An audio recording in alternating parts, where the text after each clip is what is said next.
Civilians continue to die in the southeast of Ukraine as a result of fierce fighting between the Kiev forces and anti-government forces, the self-proclaimed self-defense units of Donetsk and Lugansk. At the same time, the United States intends to allocate $19 million to bolster Kiev's military operation in the southeast of the country, Pentagon spokesman Navy Rear Admiral John Kirby said. He pointed out specifically that the money is intended to provide training for Ukraine's National Guard, stating that Washington has been providing the Ukrainian army with non-lethal aid. Let's talk about those sanctions that we announced earlier against Russia imposed by the EU and the United States. And let's discuss them in more detail with Mr. Christoph Hörstel. He is a German government consultant and publicist and joins me on the phone live right now. Mr. Hörstel, hello and welcome to the program.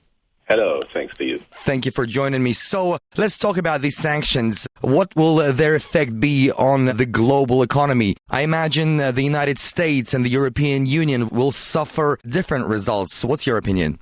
Yes, you're completely correct. Results will differ by 15 to 20 as a factor. And that is the result of the very different level right now. There has been speculation that if the present, course of sanctions will continue, the damage could be 100 billion to Russia and to the Western side. So this is the situation, but the political cost is much higher. There's armament on both sides going up. That's a waste of money. In fact, if people are friendly with each other, they don't need an arms build-up. Cost of energy for supply for Germany is a very special situation. In the past, that has served as a barrier to the Western friends, EU and US, to respect this kind of German situation. They no longer do that, obviously. Global cooperation will be, of course, hurt very much political, security-wise. Coherence of the people through visa regulations is another problem. Right in the first round of sanctions, we had a stop of visa talks with Russia. Extremely stupid. The German government was unable to do anything about that in the European context. I personally tried to change this. No way.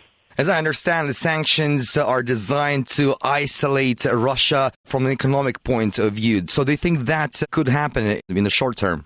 Yes, in a way that is possible to a certain extent, but not principally. Russia is well able to counter the threats, and the Russian people are supporters of the prudent government policies. So that overall, and I think something will be just accelerated that's already happening now, that is that Asian countries are, putting their forces jointly in a joint case of, freeing themselves from some kind of Western hegemony about international trade and economic relations.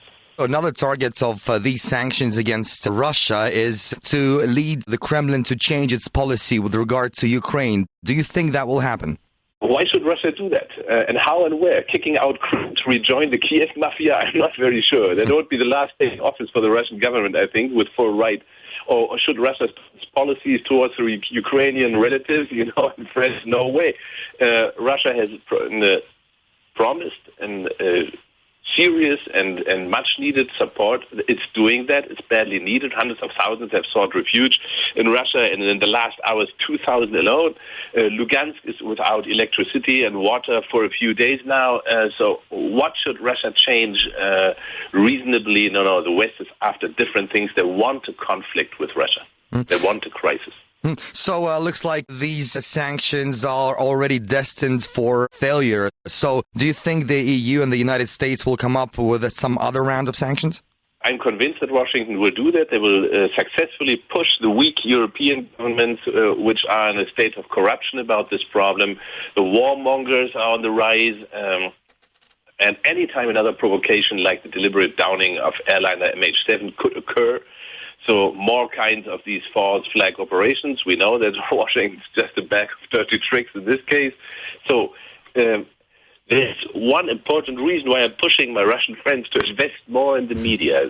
All these discussions will be decided in the media. That's very important. And the sanctions, be sure they will come. Absolutely. And also, of course, we have other major global players out there on our planet. We have China, who are opposing the sanctions as well. So what are the chances that some Asian countries will actually follow the European Union and the United States in their fight against Russia? There may be half-hearted moves by the Asian countries, but the chances that they will really follow are getting dimmer day by day. The West is, in fact, isolating itself from the vast majority of this globe, no matter the 155 countries with U.S. true presence, because the U.S. cannot retribute for disobedience against 155 countries at the same time. Of course, it will be a tough time for everybody. That's quite clear. Thank you very much for breaking it down for us and for your opinion. Live with us here at Radio VoR was Mr. Christoph Hörstel, German government consultant and publicist. And we've been talking about Western sanctions against Russia. Thank you very much indeed.